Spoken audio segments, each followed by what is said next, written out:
Hello everyone, good evening. তোমরা সবাই কেমন আছো? কমেন্ট করে কিন্তু জানিও। আমরা কিন্তু বেশ ভালো আছি। চলে আসলাম তোমাদের সাথে আবার একটা ছোট্ট মিনি ব্লগ শেয়ার করতে।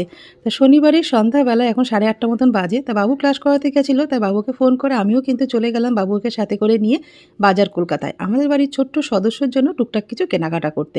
ভাগ্নির তো ছেলে হয়েছে কিছুদিন আগেই, তার জন্যই কিছু কেনাকাটা বাজার কলকাতা থেকে করে নিয়ে চলে আসলাম মেলার পাশ থেকেই যাচ্ছিলাম মা ছেলে, তাই বললাম চ বাবু তোকে একটু মেলা থেকে ঘুরিয়ে নিয়ে আসি। ও তো একদম আসতেই চায় না মেলা টেলা। আর দেবনাথ বাবু আর আমি তো কিছুদিন আগেই এসেছিলাম এই বিদ্যাসাগরের মেলায়, তাই বাবুকে নিয়ে মেলায় গেলাম। বাবুকে একটু ঘুগনি কিনে দিলাম, ও ঘুগনি খেয়ে বাবু জিলাপি খাবে বললো, তাই গরম গরম কিছু জিলাপি নিয়ে নিলাম। তা দেখো ছেলে কিন্তু পুরো বাবার মতন হয়েছে, জানো তো, বাবার কিচ্ছু ফেলেনি।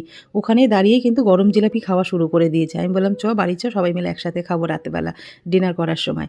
তা দেখো দেবনাথবাবু কিন্তু বাড়িতে ছিল, ও কিন্তু বসে ছিল না, ও কিছু সবজিও কেটে নিয়েছে। আর রাতে কিন্তু রুটিটাও দেবনাথবাবু বানিয়ে নিয়েছে। রাতে রান্না করবো, দেবনাথবাবু তো শুধু রুটি বানিয়ে রেখেছে, আর রুটির সাথে খাওয়ার জন্য তো কিছু রান্না করতে হবে। তা ছেলে রাত 10টার সময় এখন আবদার করে বসলো পাঁপড় ভাজা খাবে। মেলা থেকে যেই পাঁপড়গুলো নিয়ে এসেছি 3 রকমের, সেখান থেকে অল্প অল্প করে 3 রকমের পাঁপড় কিন্তু ভেজে নিলাম। নিয়ে দেখো রান্নাঘরে দাঁড়িয়ে মা ছেলে কিন্তু খাওয়া শুরু করে দিয়েছি।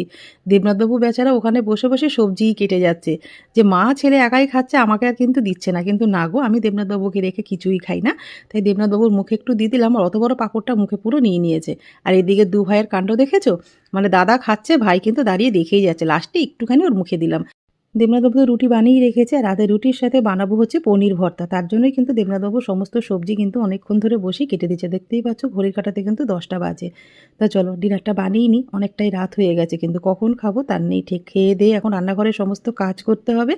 তারপরে তো দেখো পনির ভর্তা বানানোর জন্য কিন্তু কড়াইয়ের মধ্যে বেশ খানিকটা তেল দিলাম। আর এটা কিন্তু পাঁপড় ভাজার তেলটাই, জানো তো, টাটকা তেল আছে বলেই ওই জন্য রান্নাটা করে নিলাম। নাইলে পাঁপড় ভাজার তেল কিন্তু সকালবেলা আমি হলে ফেলে দিই। পাঁপড় ভাজার তেলে না কোনো রকম তরকারি কিন্তু একদমই স্বাদ লাগে না। কিন্তু একটু আগেই ভেজেছি তো ওই জন্য ওই তেলটার মধ্যেই রান্নাটা করে নিলাম, নাহলে অনেকটা তেল তো নষ্ট করে কোনো লাভ নেই।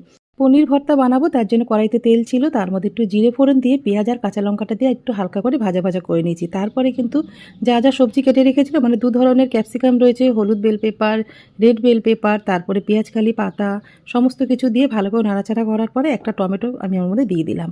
দিয়ে সবজিগুলো ভাজা ভাজা হয়ে যাওয়ার পর ওর মধ্যে কিছু মশলা দিয়ে দিলাম। 1 চামচ মতো আদা রসুন বাটা, জিরের গুঁড়ো, লঙ্কার গুঁড়ো, সমস্ত মশলা, হলুদ, নুন সমস্ত কিছু দিয়ে ভালো করে নাড়াচাড়া করে পনিরটা দিয়ে অল্প একটু হাত দিয়ে জল ছিটিয়ে দিয়ে কিছুক্ষণ ঢেকে রাখলেই কিন্তু রেডি হয়ে গেছে পনির ভর্তা। রেসিপিটা তোমাদের কেমন লাগলো কমেন্ট করে কিন্তু জানিও। আর যত কিছুই রান্না করি না কেন, সুন্দর করে বাবা ছেলের জন্য প্লেটটা কি সুন্দর সাজিয়েছি, কিন্তু না, দেবনাথবাবু কিন্তু ওকে ভাত দিতেই হবে।